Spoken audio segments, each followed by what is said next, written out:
Our deepest fear is that we are powerful beyond measure. I will live every day as if there were a microphone tucked under my tongue. It's great to get in the game, but don't get in the game till you understand the rules, till you're an insider. Your life changes when you begin having a different conversation in your head. What we need to do in radically deep problems is propose radically visionary solutions. Because the people who are crazy enough to think they can change the world are the ones who do. Welcome to our festive POWERCUT series, where the Inside Influence team take a 6-week pause over Christmas to reset, read, recalibrate, and generally refill our creative tanks. Oh, and we'll probably eat a few mince pies while we're at it. To keep you fueled while we're gone, we have traveled back through the archives and pulled out 6 of our all-time favorite episodes from the past year. We have then taken those and cut them down even further into the most powerful moments that I can say, hand on heart, have in some way radically changed how I show up, lead, and influence over the past 12 months. No fluff, just 20 minutes of solid gold wisdom. If you're new to the Inside Influence community, welcome and enjoy the ride. If you are a long-time listener, I promise you these moments are so worth a refresh. Today's POWERCUT is with Colin Boyd. Colin is a teacher, author, and secret weapon of some of the most well-known influencers of our time. In his own words, he is obsessed with helping experts and entrepreneurs tell their stories in a way that creates action, including next-level sales results. His keynotes at conferences around the world on topics such as persuasive communication and selling ideas have been met by clients including Coca Cola, Suncorp, Fuji Xero, Hewlett Packard, and many more. He also delivers his signature program, Sell from Stage Academy, which helps people turn every single presentation into a conversion machine. In this part of our conversation, we are deep into discussing how to create your signature story. The one story that you know will convert attention into action every single time. How to get over the resistance that we have to crafting a compelling story, shifting from feeling, kind of salesy, pushy, yucky, and instead moving into a space of inviting your audience into a space of transformation. Plus, how to saturate the senses of your audience to create next level engagement. If you enjoy this POWERCUT episode and want to hear my full conversation with Colin, check out episode 137, I'm going to say, on either my website, juliemasters.com, or any of your usual podcast hangouts. But for now, sit back, stride on, relax, and enjoy the POWERCUT of my conversation with the incredible Colin Boyd.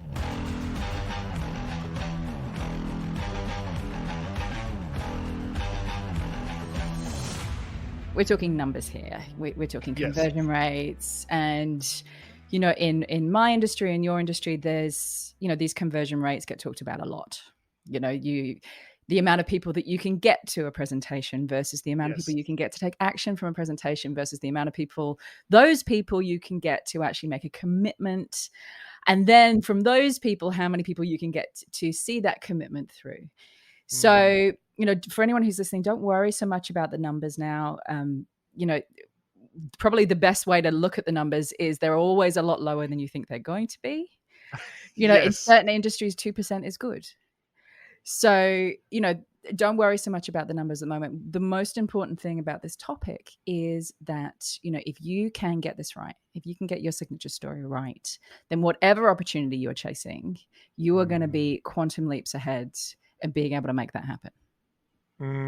Yeah, well, I know for me, it's when I first started, especially on the online world, because probably about 4 years ago, I made a transition from being a event speaker to actually really just delivering online courses and things like that. And I know for me, the first time I ever created an online course, I was so excited about it because I thought, oh my gosh, this is going to change the world. And I'm messaging everyone on Facebook. Like, Facebook probably would have banned me, right? So I'm doing all this wild, wild west activities on Facebook. I'm DMing people. People are hating me, all this sort of stuff, right? But I'm just so excited about this course.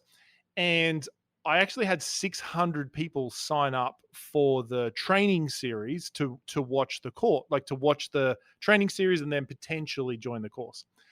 And I was doing the numbers, and I don't know if anyone's ever done this before, where like maybe you're at an event or you've got these leads and you're thinking, oh my gosh, I'm going to make so much money. I'm going to like, and I'm going to get my message. Yeah. I call that the perfect day numbers. We all do them. The We're like, perfect day you know numbers. what? If 50% did, and then if 25% did, all these numbers on a perfect day. Yeah, and so I'm doing those, right? I'm doing that, and I'm telling my wife, I'm like, babe, this is going to change our life. This is going to be the best thing we've ever done in our, in our world. Like I'm going to make so much money. I'm going to help so many people, all this sort of stuff. And then I remember I did the training, and I opened the offer, and the first day no one bought, so 0, right? And I'm thinking, okay, maybe day 2 is going to be the day. Second day, no one bought. Give people a chance to digest. It's going to happen. Yeah, they just obviously need more time. Day 3, no one bought. And then I'm thinking, oh my gosh, maybe day 4 is going to be the flood day. And day 4 hit, no one buys. And the last 4 hours, someone buys the lowest payment plan, right? The 12 pay. And because that's what we sometimes do, we offer like a 12 pay. And I was completely devastated. Like absolutely, because I had just lost thousands of dollars on building this online course. And I was like, maybe this can't work.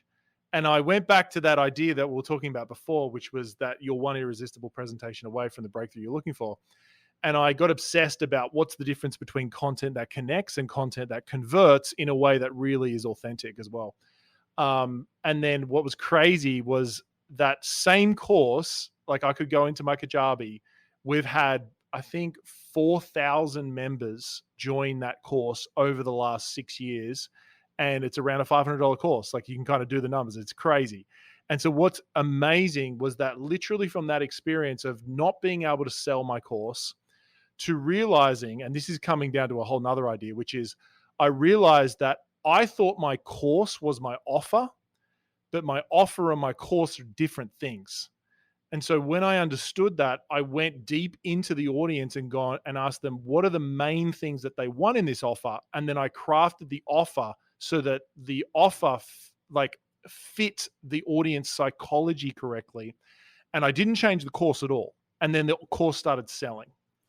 Okay, so there's a couple of things I just want to, there's a couple of rabbit holes there. And I just want to go them. So, the first rabbit hole there is, you go from 0 and we've all had that moment. I've heard so many versions of that moment of people who are trying to start a business, people who are trying to get out there more, fill a room, fill a pipeline, and who end up just sat in the backseat of their car crying because that first go, that version 1, is never the perfect day scenario that you hope it's going to be. And so I think it's worth just pointing that out. That version 1. It's usually worst day scenario. Yeah. We have to, I have this saying that it's always version A. And unfortunately we forget that it's always version A, and we tend to smack ourselves around on version 1, 2, and 3. And if we can just embrace those, we'll get to version 8 a lot faster. So there's that. The second thing is that, and I think it's worth just pointing out some numbers here. You went from literally 0 in sales pretty much to, for those of you who didn't do the maths, I've got it written down here. Eventually you went to doing, $100,000 worth of conversions in an hour. And that's gone on to, I've got 2.3 million here, which I know it's bigger than that now. So let's go to what you were just talking about there, which is the difference between the product and the offer. And I see that happen so many times where what we think our job is to drive a product, drive a service, give people as much information as we possibly can about our product or service. And actually in my world, the flip is from driving a product or a service to driving a conversation. Your job is to drive a conversation. I feel like you're going to take that even one step further now, which is it's not about the product or the service. It's about the offer. So walk through the difference there. So my belief is that an offer, which most people think their course is the offer, which I guess it kind of is. But for me, the offer is a space that I'm holding that my prospects, if they're willing to commit to themselves, can enter to experience a transformation. And so for me, when I'm selling, It's not about selling. It's about asking the audience, are they willing to commit to themselves on the next level? And so when they enter the offer, they enter a place that is actually, for me, it's actually a sacred place of transformation. And so when they enter that offer, the currency of the commitment is money, which is an obvious one, time, energy, focus, attention. These are all the currencies that someone has to bring to their offer to experience the space that I'm holding for them. And that space for me right now is Sell From Stage Academy, right? That's our main offer. And it's like, that is a space that I hold for people to experience a transformation in what I help them with. Now, if we go back to this idea of what's the difference between your program and the offer, the difference is a lot of the time the program is the Uber ride. Now, what I mean by that is many times when people go to sell their offer, what they do is they go, imagine this. You're waiting in the morning and your Uber turns up and you pull your bags out, you get in the Uber, and then you drive to the airport and you get your ticket and you get on the plane, and then you get off the plane and then you get a taxi to your hotel and you get in your hotel room and you check in, you sit down in your bed and you're at the hotel on your vacation, your holiday. And people are like, okay. And then the opposite way to see it, or the correct way to see it as an offer, is imagine you're lying on this luxurious deck chair and you're overlooking the Pacific Ocean. You can feel the warm breeze over your skin. Your favorite people are right next to you drinking your favorite drink, and you can just hear the ocean breaking in front of you, and you just feel this sense of calm coming over your body. Now, who wants to go on a vacation now? And so it's like, most people sell the program, which is the Uber ride, when you have to sell the actual outcome or the transformation, which is the offer. And so most people get obsessed with, oh, I've got this module and that module and this module and this process, where the audience, all they really care about is this going to give them the transformation in a time that's a lot faster than they can achieve and in a way that takes a lot less effort?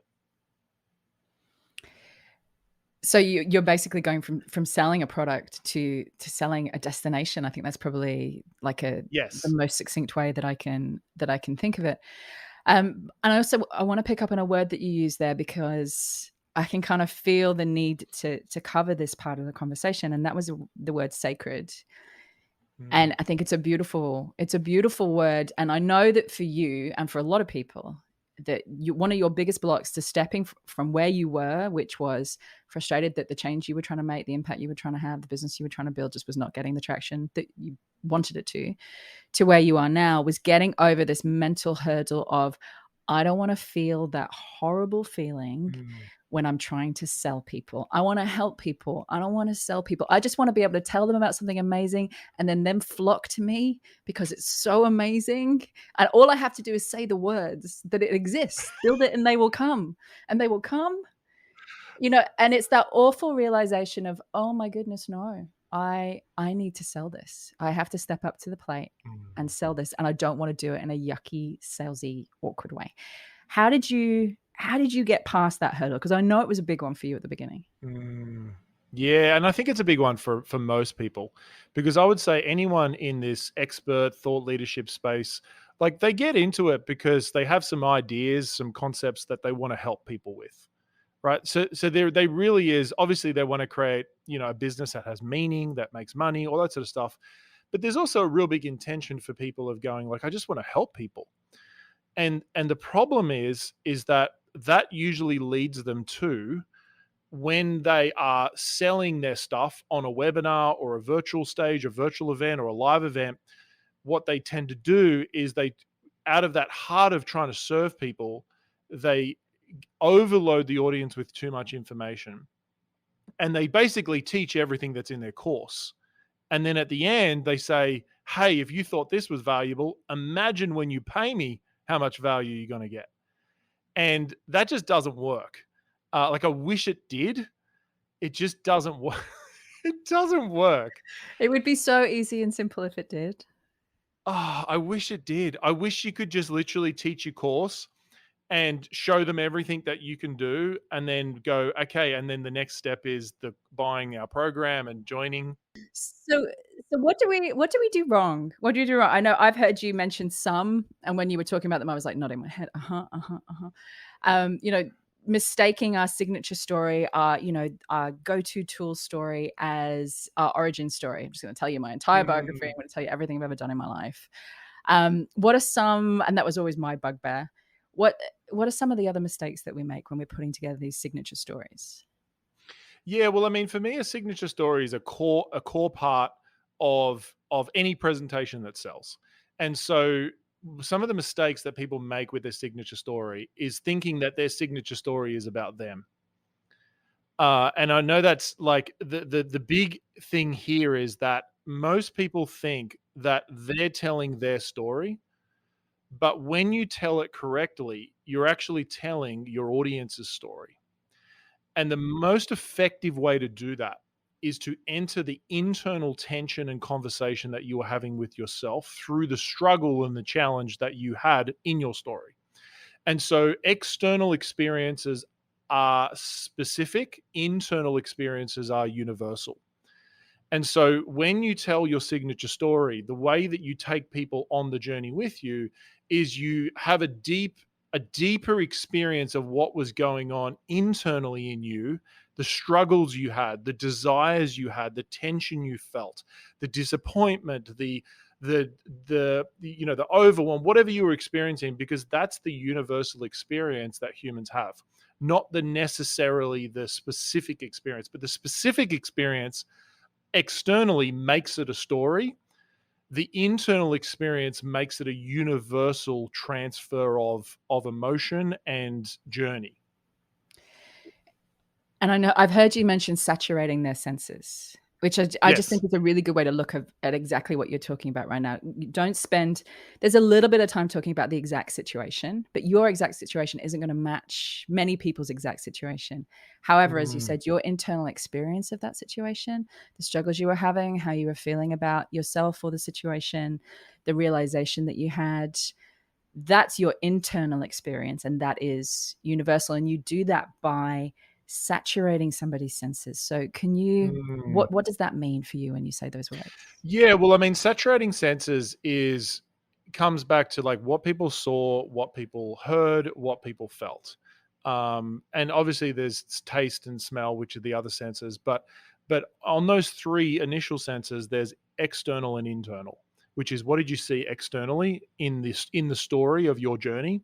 And then what did you see internally? What was the vision you had for your life? What were you seeing as pictures in yourself? What were you hearing externally from people from around you, the naysayers? And what were you telling yourself? What was the judgments you had of yourself, the questions you had of yourself? What were you feeling you could do feeling externally?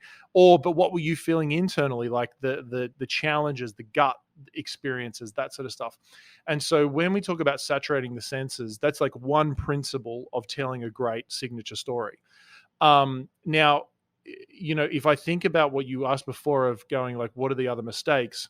One other mistake is you mentioned that people just tell their origin story. One of my obsessions and kind of uniqueness is getting people to tell their conversion story. And so their conversion story is when you align your signature story with the idea of what I call a core premise. Now, I didn't make up core premise, but a core premise is essentially the key idea that you are trying to transfer to your audience through the story. And so for me, one of my key ideas is that you are one irresistible presentation away from the breakthrough you want in your business, right? That's my key idea. Every business owner, every thought leader, every expert needs to have a core premise for their business. I was just doing some coaching with a guy just recently, and his core premise is around using social media to grow your real estate business, right? I was doing some private coaching with him. And so everyone should have a core premise. The core premise is like, if you can cascade your business or just kind of dissolve your business down to one idea. It's that one idea that if the audience believes that idea, then your program or working with you is the next step. And so when someone asks you to tell your story, you shouldn't tell your story. You should tell the story that aligns with the core premise of what you help people with. Thanks so much for listening. I hope you enjoyed this episode and have seized hold of at least one tool, idea, or mindset that will help you start raising your own level of influence. Now, for those of you who want to take the next step in your journey or would just love a roadmap to becoming the most influential voice, idea, or brand in your space, then I have good news. You can now download the latest updated version of my ebook, The Influencer Code, from my website, juliemasters.com. Also, there's a link in the show notes. Just pop in your email address, and I promise I will not spam you, but it is jam-packed full of ideas, tools, and case studies that I have come across in my now 20 plus years of doing this work. Not to mention the 7 areas and 7 core questions that I have found to be hands down the most valuable when it comes to immediately lifting your ability to make an impact. Download it, keep it, share it, juice it for all it is worth. I hope it makes a massive difference in both your career and your business. Thank you always to my co-founder and the main brain behind this podcast, Lauren Kelly. You kick my butt in all the right ways. Thank you for making it happen. And if you did enjoy the show, then we would love you to share this podcast and leave us a review on iTunes, Google, Stitcher, whatever your platform of choice happens to be. And don't forget to subscribe to make sure that you never miss an episode.